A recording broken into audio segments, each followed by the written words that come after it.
नमस्कार। DD news पर आप देखना शुरू कर चुके हैं समाचारों का बुलेटिन। मैं हूं लालचंद्र सिंह। अगले आधे घंटे में देखेंगे देश और दुनिया की तमाम बड़ी खबरें, लेकिन सबसे पहले इस समय की हेडलाइंस। प्रधानमंत्री नरेंद्र मोदी ने रोजगार मेले के तहत 71,000 से भी ज्यादा युवाओं को बांटे नियुक्ति पत्र। पीएम ने कहा, युवाओं की प्रतिभा का उपयोग करना सरकार की प्राथमिकता।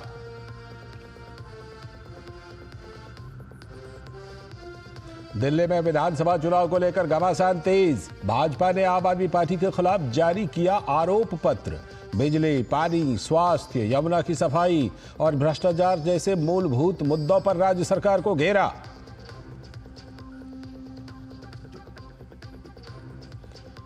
डॉक्टर आंबेडकर पर केंद्रीय गृह मंत्री अमित शाह के बयान को लेकर कांग्रेस के विरोध को भाजपा ने बताया ड्रामा। कांग्रेस नेताओं पर लगाए डॉक्टर आंबेडकर के अपमान का आरोप। बाबा साहेब के साथ किए गए दुर्व्यवहार और अपमान के लिए कांग्रेस से माफी की मांग की।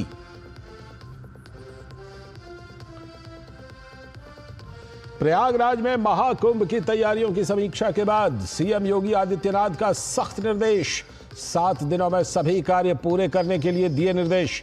5 जनवरी तक सभी संस्थाओं को जमीन आवंटन का कार्य पूरा करने को कहा। महाकुंभ में पहली बार मां गंगा का रिवर फ्रंट देखने का लोगों को मिलेगा मौका। और माओवादी हिंसा के खिलाफ छत्तीसगढ़ पुलिस को मिली बड़ी कामयाबी। 25 लाख का इनामी नक्सली प्रभाकर राव गिरफ्तार। उत्तर बस्तर सब जोनल ब्यूरो के सीनियर माओवादी कैडर प्रभाकर राव 40 सालों से कांकेर क्षेत्र में था सक्रिय।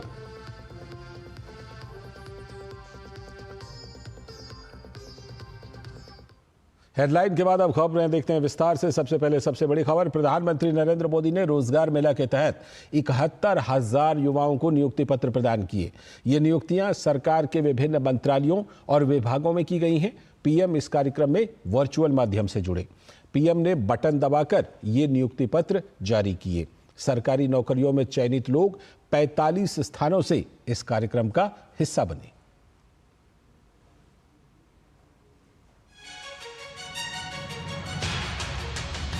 विकसित भारत में युवाओं के सामर्थ्य और प्रतिभा का भरपूर उपयोग सुनिश्चित करते हुए प्रधानमंत्री नरेंद्र मोदी ने एक और रोजगार मेला के तहत हजारों युवाओं को पक्की सरकारी नौकरी के नियुक्ति पत्र प्रदान किए।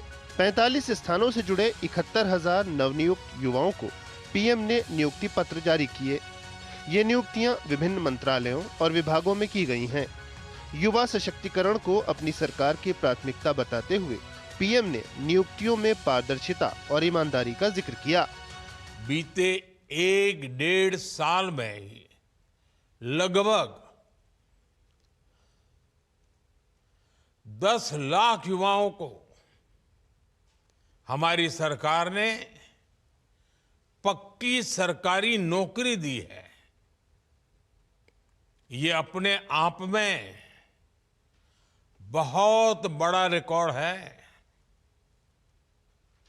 पहले की किसी भी सरकार के समय इस तरह मिशन मोड में युवाओं को भारत सरकार में पक्की नौकरी नहीं मिली है। पूर्व प्रधानमंत्री चौधरी चरण सिंह की जन्म जयंती पर उन्हें नमन करते हुए पीएम ने ग्रामीण विकास और रोजगार उपलब्धता के क्षेत्र में किए गए प्रयासों की भी बात की। चौधरी साहब कहते थे, भारत की प्रगति तभी हो सकेगी जब भारत के ग्रामीण क्षेत्र की प्रगति होगी। आज हमारी सरकार की नीतियां और निर्णयों में ग्रामीण भारत में भी रोजगार और स्वरोजगार के नए मौके बन रहे हैं। एग्रीकल्चर सेक्टर में बड़ी संख्या में युवाओं को रोजगार मिला है। उन्हें अपने मन का काम करने के लिए मौका मिला है।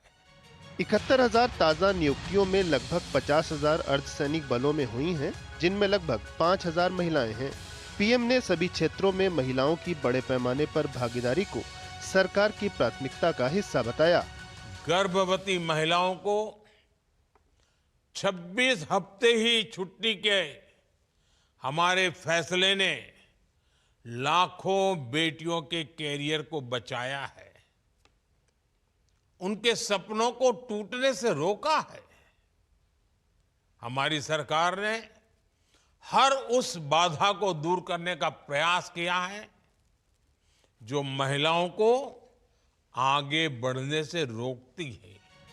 केंद्र की मोदी सरकार के दौरान रोजगार के मोर्चे पर तेजी से काम हुआ है। 2004 से 2014 के यूपीए कार्यकाल की तुलना में बीते एक दशक में नियुक्तियों की संख्या में 60 से 70% का इजाफा देखा गया है। 29.21% नियुक्तियां ओबीसी समाज में की जा रही है और कुल मिलाकर के देखा जाए तो यूपीए के 10 वर्ष के कार्यकाल की तुलना में आपके नेतृत्व में एनडीए के 10 वर्ष के कार्यकाल में ओबीसी समाज की रिक्रूटमेंट में 27% का इजाफा हुआ है। विकसित भारत की इस यात्रा में युवाओं की केंद्रीय भूमिका को ध्यान में रखते हुए केंद्र सरकार लगातार प्रयास कर रही है। सरकार का लक्ष्य युवाओं के लिए शिक्षा और रोजगार के नए द्वार खोलना और राष्ट्र निर्माण में युवा शक्ति की संपूर्ण भागीदारी सुनिश्चित करना है। Bureau report, DD news. और दिल्ली में आयोजित इस रोजगार मेले में केंद्रीय युवा कार्यक्रम एवं खेल राज्य मंत्री रक्षा निखिल खड़से ने कहा कि हमारी सरकार युवाओं को सशक्त और आत्मनिर्भर बनाने के लिए पूर्णतः प्रतिबद्ध है। उन्होंने कहा कि आज जिन युवाओं को रोजगार का अवसर मिला है वे भारत को नई ऊंचाइयों पर लेकर जाएंगे। भारत सरकार के माध्यम से विविध क्षेत्रों में कई नौकरियों की उपलब्धता अभी हमें दिखाई दे रही है और मैं कहना चाहूँगी कि आज जो सर्टिफिकेट आपको मिल रहा है ये एक सर्टिफिकेट ना होते हुए एक हमारे देश के प्रति आपकी रिस्पॉन्सिबिलिटी भी उतनी ही बड़ी है कि आप जिस भी सेक्टर में आप करो, क्षेत्र में जिस भी डिपार्टमेंट में आप काम करो, उस सेक्टर में आपको काम करते समय ये भी ध्यान में रखना है कि जिस देश में हम रह रहे या उस देश की भी रिस्पॉन्सिबिलिटी हमारी तरफ बनती है। और पूरे देश की तरह दिल्ली में भी रोजगार मेले का आयोजन किया गया। तो रोजगार मेले के बारे में बोलते हुए सांसद बांसुरी स्वराज ने कहा कि आज दिल्ली में हो रहे इस मेले के तहत 1,500 रोजगार सृजित होंगे, जिन्हें 50 से भी ज्यादा कंपनियां चयनित करेंगी। उन्होंने इस प्रयास के लिए प्रधानमंत्री नरेंद्र मोदी का धन्यवाद किया। 50 से ज्यादा कंपनियां जैसे यहाँ पर आई हैं, ये 500 से ज्यादा सेवा बस्ती में रहने वाले युवाओं का आज इंटरव्यू ले रहे हैं और 1500 से ज्यादा युवकों को आज गारंटीड रोजगार यहां से मिलने वाला है। प्रधानमंत्री श्री नरेंद्र मोदी जी के इस संकल्प को, विकसित भारत के संकल्प को सिद्धि तक ले जाने की एक ये बहुत बड़ी पहल है। और दिल्ली में हुए इस रोजगार मेले में आए युवाओं में नौकरी को लेकर काफी उत्साह दिखा, क्योंकि उनका मानना था कि ये उनके भविष्य का सवाल है और इसके लिए उन्होंने काफी मेहनत की है। हमने कुछ फॉर्म भरवाए थे झुग्गीवासियों के और नौकरियों के लिए, तो उनमें फॉर्म भरवा दी और आज जो है उन सबको बुलाया गया था और उसमें मैंने अपना भी फॉर्म भरा था, तो मैं भी उनके बीच में आज यहीं मौजूद हूँ। मुझे एक्साइटमेंट है कि जॉब मिल जाए, बेटर रहेगा इन फ्यूचर, ये हमारा फ्यूचर सिक्योर कर देगा। I am really excited to do interview. मेरे को बहुत अच्छा लग रहा है। यहाँ पे हम बहुत अच्छे से हम अपने इंटरव्यू देंगे। हमने अपना मेहनत करी है, रिज्यूम लेके आए हैं, हम फुल तैयारी से आए हैं यहाँ पे। हम जहाँ तक कोशिश करेंगे हमारी जॉब लग सके। और देश के बाकी हिस्सों के साथ साथ अरुणाचल प्रदेश की राजधानी ईटानगर में भी आईटीबीपी बल के उत्तर पूर्व सीमांत मुख्यालय खटिंग हिल में रोजगार मेला आयोजित किया गया। तो केंद्रीय संसदीय कार्य एवं अल्पसंख्यक मामलों के मंत्री किरेन रिजिजू ने मेले में सैकड़ों युवाओं को नियुक्ति पत्र बांटे। नियुक्ति पत्र पाकर रोजगार मेले में आए युवाओं में उत्साह का माहौल है। I have been recruited in the Indo-Tibetan Border Police Force. I feel extremely prerogative to be recruited in this post and extremely happy and thankful to our Prime Minister Narendra Modi sir for this opportunity. All over India में तो बेरोजगार बहुत ज़्यादा है, हम लोग अरुणाचल में भी बहुत सारा है, तो हम लोग को ऐसे चांस मिलते रहना, हर किसी को चांस मिलते रहना है। तो आगे बढ़ने के लिए मतलब पढ़ाई का साथ नौकरी भी करना है, तो अपना फैमिली भी चलाएगा और खुद के लिए भी अच्छा होगा। ITBP में हुआ हूँ मेरा। प्रधानमंत्री जी को तो मैं बहुत बहुत धन्यवाद करता हूँ। खुश है कि आज का दिन में जितना भी बेरोजगार बैठा हुआ है उसी का माध्यम से पूरा ये युवा लोग को ये नौकरी मिल रहा है। मुझे ITBP में मिला है और आज ये प्रोग्राम में आके हम लोग को भी बहुत अच्छा लगा है कि फर्स्ट टाइम हम लोग को ये मोदी जी ने बनाया हुआ वो हम लोग का देश के लिए रक्षा के लिए मिला है, तो हम लोग को भी बहुत अच्छा लगा है और हम लोग को देख के दूसरा लोग भी अच्छा बढ़े। हमको मिला है ITBP पे, यहाँ पे ये प्रोग्राम में आके बहुत अच्छा लगा है। रोजगार मेला मोदी जी ने जो बनाया है। वहीं अजमेर के केंद्रीय रिजर्व पुलिस बल के ग्रुप केंद्र 2 में रोजगार मेला आयोजित किया गया। रोजगार मेले में केंद्रीय कृषि राज्य मंत्री भागीरथ चौधरी ने 755 अभ्यर्थियों में से 25 अभ्यर्थियों को नियुक्ति पत्र प्रदान किए। साथ ही कई अन्य विभागों जिनमें CRPF, ITBP, डाक विभाग, बैंक, शिक्षा, रेलवे के अलावा कई अन्य विभाग के अभ्यर्थियों को नियुक्ति पत्र दिए गए। आज पूरे देश भर में 71,000 से भी ज्यादा युवाओं को आज नियुक्ति पत्र दिया गया है। उसके अंतर्गत हमारे यहाँ अजमेर में 700 से अधिक यहाँ नियुक्ति पत्र दिया गया है। जितने भी नियुक्ति पत्र मिला है युवाओं को, उनसे मैं यही निवेदन करना चाहूँगा कि आपके ऊपर बहुत ज़्यादा दायित्व आ गया है इस देश को परम वैभव पहुँचाने के लिए, देश को विकसित राष्ट्र बनाने के लिए। जो प्रधानमंत्री जी का सपना है, हमारे देशवासियों का सपना है कि 2047 में हमारा देश विकसित राष्ट्र बने, इसके लिए इनकी बहुत बड़ी एक महती जिम्मेदारी है। मुझे CRPF में CTGD के थ्रू कांस्टेबल पद पे पोस्टिंग मिली है और मुझे ये नियुक्ति पत्र प्राप्त हुआ है तो बहुत खुशी हुई है और घर वालों को भी बहुत खुशी हुई है। IBPS के थ्रू एग्ज़ाम दिया था ऑफिसर्स का, कैनरा बैंक में एज ए PU सिलेक्शन हुआ है और आज मुझे ये अपॉइंटमेंट लेटर मिला है जिसके लिए मैं बहुत खुश हूँ। मेरा सिलेक्शन SSC जो एग्ज़ाम करवाती है सिलेक्शन पोस्ट फेज़ 11 उसके थ्रू हुआ है जियोलॉजिकल सर्वे ऑफ इंडिया में और आज 23 दिसंबर को GC2 CRPF में मेरा अपॉइंटमेंट लेटर मिला है। आगे देखेंगे बुलेटिन में कुछ और आज की बड़ी खबरें, लेकिन फिलहाल वक्त है एक छोटे से ब्रेक का। आपके घर के खाने में रेस्टोरेंट जैसा स्वाद ले आए MDH का शाही पनीर मसाला। पनीर को क्या मस्त बना डाला। जब धरती चीर कर निकलता है लोहे का पत्थर और मिलता है मोंगिया के जोश से, फिर तपता है, पिघलता है और बनता है फौलाद। अब होता है सरिया सारी खूबियों के साथ। मोंगिया स्टील, मजबूत देश का मजबूत सरिया। स्वागत है ब्रेक के बाद। आगे की बड़ी खबरों में छत्तीसगढ़ के कांकेर में पुलिस ने शीर्ष नक्सली प्रभाकर राव को गिरफ्तार कर लिया है। नक्सली प्रभाकर राव के विरुद्ध दर्जनों अपराध दर्ज हैं और उसके ऊपर 25 लाख रुपए का इनाम भी घोषित है। नक्सली प्रभाकर 1984 में पार्टी सदस्य के रूप में भर्ती होकर 40 वर्षों से सक्रिय था। नाकाबंदी के दौरान पुलिस द्वारा प्रभाकर को पहचान करके उन्हें हिरासत में लिया गया। उनकी पूछताछ पर यह जानकारी प्राप्त हुआ। वर्ष 1984 से लेकर विगत 40 वर्षों से प्रभाकर द्वारा प्रतिबंधित एवं गैरकानूनी CPM मोदी संगठन का आंध्र प्रदेश, तेलंगाना, उड़ीसा, मध्य प्रदेश एवं दंडकारण स्पेशल जोन कमेटी के अंतर्गत प्रमुख रूप से सप्लाई एवं अर्बन नेटवर्क का कार्य की जा रही थी। माओवादी कैडर जो प्रभार का DKSC लेवल का होने के कारण से उनके ऊपर 25 लाख इनाम भी सरकार द्वारा पूर्व से घोषित है। उनकी गिरफ्तारी के पश्चात अग्रिम पूछताछ एवं कानूनी कार्रवाई की जा रही है।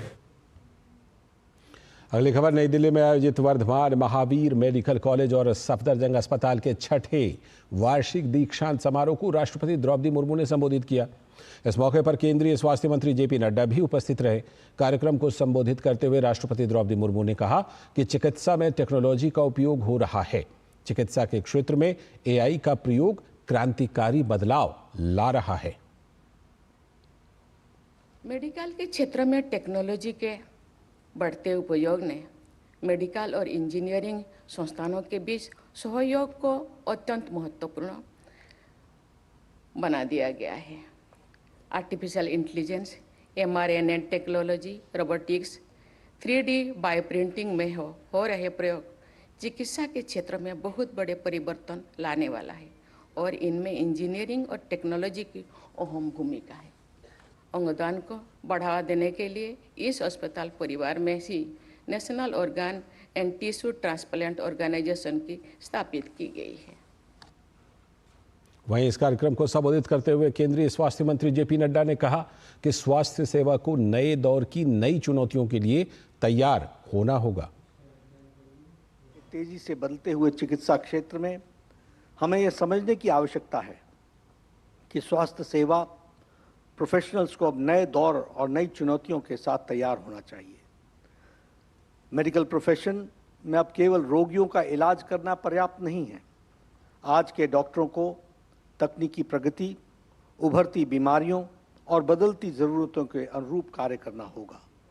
उन्हें व्यापक दृष्टिकोण अपनाते हुए सामुदायिक और सार्वजनिक स्वास्थ्य सेवाओं और समस्याओं का समाधान करना होगा। नई दिल्ली में आज से सुशासन सप्ताह के तहत सुशासन प्रथाओं पर राष्ट्रीय कार्यशाला का उद्घाटन किया गया। केंद्रीय मंत्री डॉक्टर जितेंद्र सिंह ने इस अवसर पर बोलते हुए कहा कि सुशासन के तहत स्वच्छता अभियान भी आगे बढ़ा है। डॉक्टर जितेंद्र सिंह ने स्वच्छता को संस्थागत बनाने और सरकार में लंबित मामलों को कम करने के लिए विशेष अभियान 4.0 की मूल्यांकन रिपोर्ट भी जारी की। सुशासन सप्ताह हर साल 19 दिसंबर से 25 दिसंबर तक मनाया जाता है। Through this good governance, we can also, observing the Swachhata campaign, the cleanliness drive, at least two vindications have been achieved. A, that as Prime Minister often keeps advising about whole of government approach, I think what better an evidence of this, it is indeed whole and whole. All the departments, all the ministries synergize together for a common campaign and a common goal. B, for many years we were observing Good Governance Day, but I think one of the lesser talked about contributions of this government headed by Prime Minister Modi in the last 10 years is that cleanliness is also being now officially recognized as one of the best practices in governance. वक्त है एक और छोटे से break का। Break के बाद लौटेंगे तो देखेंगे आज की कुछ और बड़ी खबरें।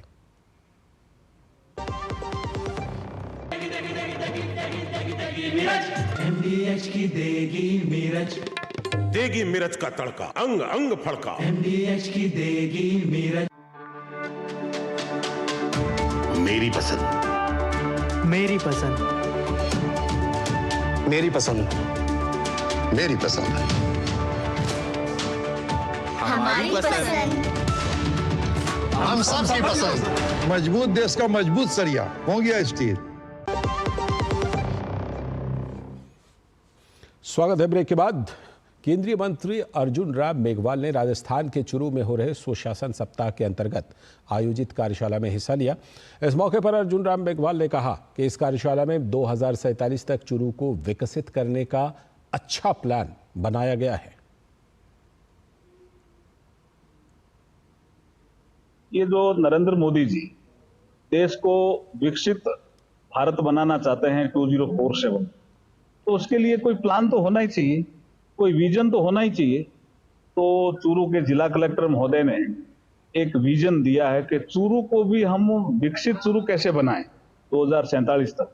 तो आज मैं देख रहा था बढ़ता बचपन, चूरू कोड और मेरे ख्याल में जितना भी सड़कों की, अस्पताल की स्थिति, स्कूलों की स्थिति, उसको ठीक करने के लिए काफी अच्छा प्लान या एक नशा मुक्ति का भी इन्होंने एक विजन रखा है।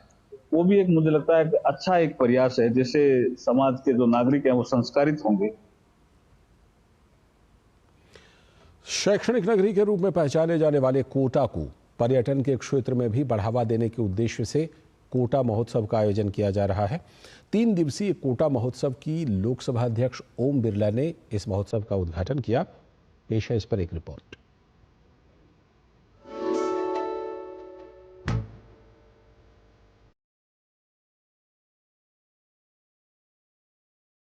तीन दिवसीय कोटा महोत्सव का उद्घाटन लोकसभा अध्यक्ष ओम बिरला ने खड़े गणेश मंदिर परिसर में गणेश पूजन कर किया। बड़ी संख्या में व्यापारी, विद्यार्थी और गणमान्य लोग उपस्थित रहे। लोकसभा अध्यक्ष ओम बिरला ने कार्यक्रम को संबोधित करते हुए कहा कि कोटा अपनी विशेष पहचान रखता है। उन्होंने कहा कि 2025 आने वाले समय के अंदर सबसे सुनहरा वर्ष होगा। यहाँ पर 2025 में एक इंडस्ट्री पार्क भी बन जाएगा और इस इंडस्ट्री पार्क के अंदर अब इंडस्ट्री लाने वालों की आवश्यकता है। 2025 हमारे लिए सबसे अनुकूल साल है, जब एयरपोर्ट की शुरू हो जाएगी, नया इंडस्ट्री पार्क बन जाएगा। चंबल रिवर फ्रंट के अंदर भी देश और दुनिया के लोगों को कैसे लाया जा सकता है, इसके लिए एक व्यापक योजना बनाई जा रही है। आने वाले समय में शादियों का और इवेंट का सबसे बेहतर स्थान चंबल रिवर फ्रंट होगा। जो कोटा महोत्सव आयोजित किया जा रहा है 23, 24, 25 को, उसमें हमें आके बहुत अच्छा लगा। बहुत मतलब अविश्वसनीय है, ऐसा मतलब बहुत अच्छा फील हो रहा है। चंबल रिवर फ्रंट को फ्री करके हमारे लिए एक अविश्वसनीय बात है कि हम यहाँ पे फ्री में घूम रहे हैं। उद्घाटन समारोह में कलाकारों द्वारा सांस्कृतिक नृत्य की प्रस्तुति दी गई। उद्घाटन के साथ ही कोटा में 3 दिनों तक कला एवं संस्कृति से जुड़े विभिन्न आयोजन किए जाएंगे। महोत्सव का 25 दिसंबर तक आयोजन किया जाएगा। इस दौरान चंबल रिवर फ्रंट और गढ़ पैलेस में प्रवेश निःशुल्क रखा गया है, जिसके लिए अब तक 15,000 लोग रजिस्ट्रेशन करवा चुके हैं।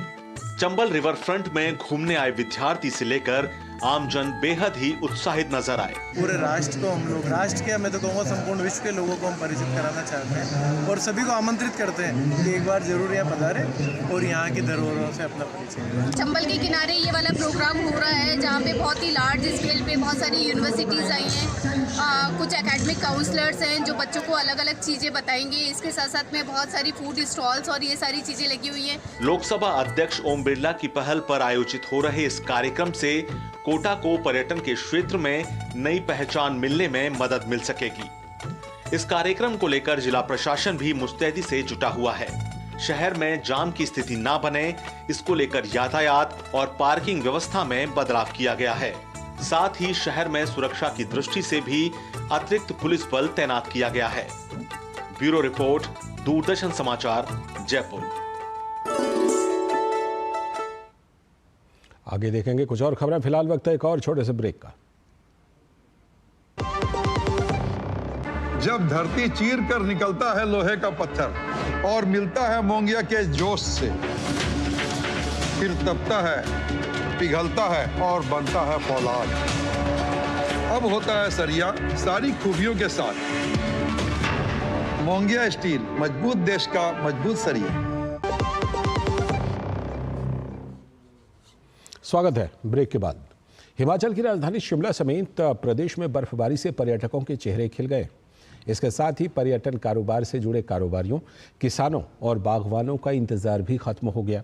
आने वाले दिनों में भी प्रदेश में बर्फबारी के आसार हैं और ऐसे में प्रदेश में सैलानियों की आमद में और ज्यादा इजाफा हो सकता है। देखिए ये खास रिपोर्ट। हिमाचल की वादियां आखिरकार बर्फ की सफेद चादर से सराबोर हो गई हैं, जिसका लंबे वक्त से हर किसी को इंतजार था।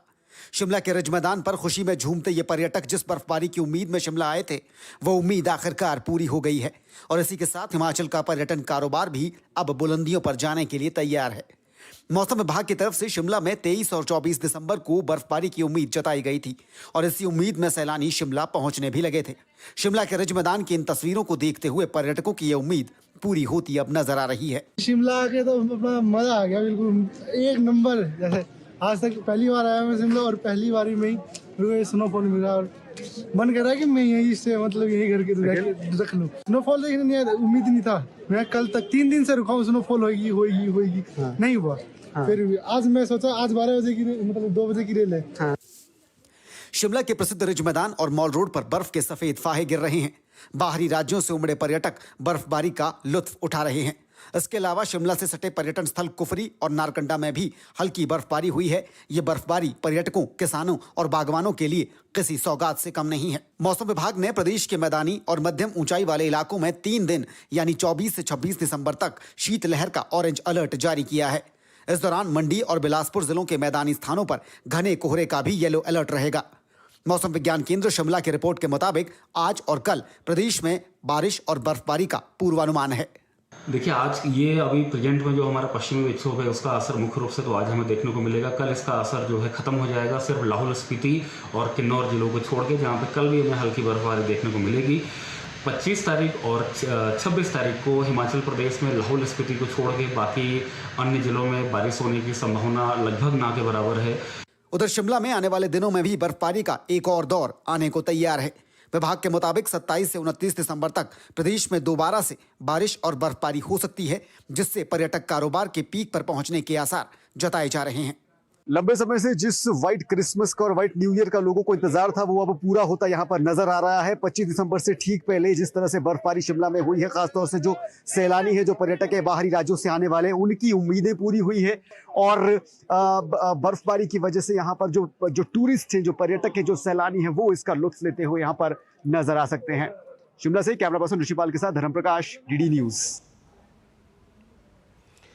तो इस खूबसूरत मौसम की खूबसूरत रिपोर्ट के साथ ही इस बुलेटिन में इतना ही। नमस्कार।